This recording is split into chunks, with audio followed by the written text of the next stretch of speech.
कंगराळे area आहे आणि आजूबाजूचा परिसर तुम्ही बघू शकता. पूर्ण ओपन स्पेस आहे आणि प्लॉटिंग पडलेलं आहे. त्यामुळे पूर्वी अशा ठिकाणी जंगलं असायची आणि तर इथं घरं बांधले. त्यामुळे सापांना राहायला जागा नाही. हा दरवाजा पूर्ण बंद होता. स्टोर रूम आहे यांचा आणि याच्यातून गेलाय फटीमधून. बघूया कुठला साप आहे. माझे थोडे सामान आहे. सामान काढून चेक करून बघूया.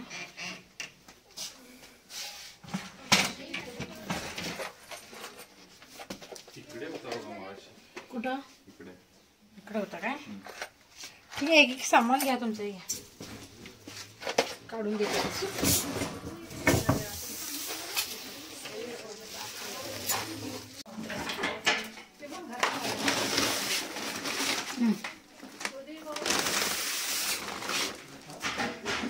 तर बघू शकता तुम्ही एवढा मोठा साप एवढ्याशा छोट्या फटीतून आला आणि इथं आतपर्यंत तो बसला आणि त्याला जिथं लपायला जागा मिळते तिथं तो शांतपणे बसलेला आहे.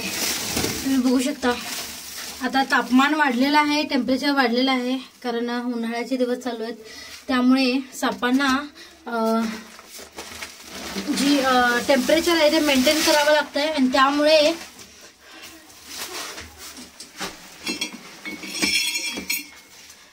ती अशा थंड ठिकाणी कुठेही येऊन बसालेत. ती स्टिक द्यावं बाहेरची माझी. एवढा मोठा साप एवढ्याशा जागेतून तो आलाय.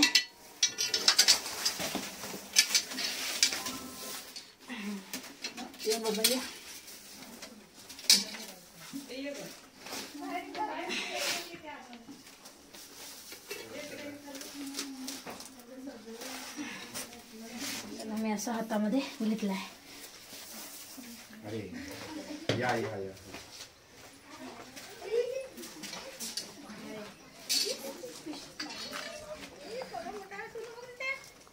तुम्ही बघू शकता इतका मोठा साप एवढ्या आतमध्ये गेला आणि कसं कारण उन्हाळा जास्त वाढलाय त्यामुळे सापांना सुद्धा गरम होत आहे. साप हा शीतरक्त प्राणी आहे. कोल्ड ब्लडेड ज्याला आपण म्हणतो. त्यामुळे याला तर उन्हाचा तडका खूप जोरात बसतो. त्यामुळे अशा थंड ठिकाणी फरशीवरती असं वगैरे ते येऊन आपलं टेम्परेचर मेंटेन करण्यासाठी येऊन बसतात. तर ठीक अंदाजे 4-4.5 वर्षाचा हा नाग आहे. भला मोठा आहे. तुम्ही बघितले नसते आणि तर तो आरामात तिथं येऊन आणि परत कुठेतरी गेला असता. ते काय आपल्याला चावायचं काहीतरी करायचं म्हणून येत नाही. तर आपल्या भक्ष्याच्या पाठीमागे किंवा असं टेम्परेचर मेंटेन करण्यासाठी ते आपल्या आजूबाजूला येतात. आणि आजूबाजूचा परिसर असा होता की इथं भरपूर साप आहेत. त्यामुळे आता प्लॉटिंग पडलेत आणि अशी घरं बांधालेत. त्यामुळे सापांना राहायला जागा नाही आहे. त्यामुळे असे साप घरामध्ये सुद्धा येतात. गेला 1.5 तास हा साप येऊन बसला होता आणि इथली ही सगळीजण मंडळी घाबरत पण होती. पण सगळ्यात पहिला कोण बघितलं? लेडीजच बघितलं असणार ना तुम्ही. मग बघू शकता महिला आहेत म्हटल्यावर जास्त भीतीचं वातावरण वाटतंय.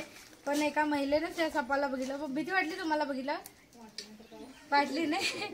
ठीक आहे. एवढा मोठा साप एवढ्याशा फटीतून तो आतमध्ये येऊन बसला पण काही केला नाही. लक्षात घ्या. तो फक्त तिथं लपून बसला. आपण जसं सापाला घाबरतो तसंच तो सुद्धा आपल्याला घाबरतो. त्यामुळे तो घाबरून तिथं बसला होता. आजूबाजूचा परिसर असा आहे तर साप आपल्या आजूबाजूला आहेत हे गृहीत धरूनच आपल्याला पुढे चालायला पाहिजे. कारण आजूबाजूचा परिसर असल्यामुळे साप आपल्या आजूबाजूला येणारच. त्यामुळे ही गोष्ट कॉमन मध्ये लाईटली घेतली तर बरं होईल. एवढं घाबरण्याची गरज नाही आहे.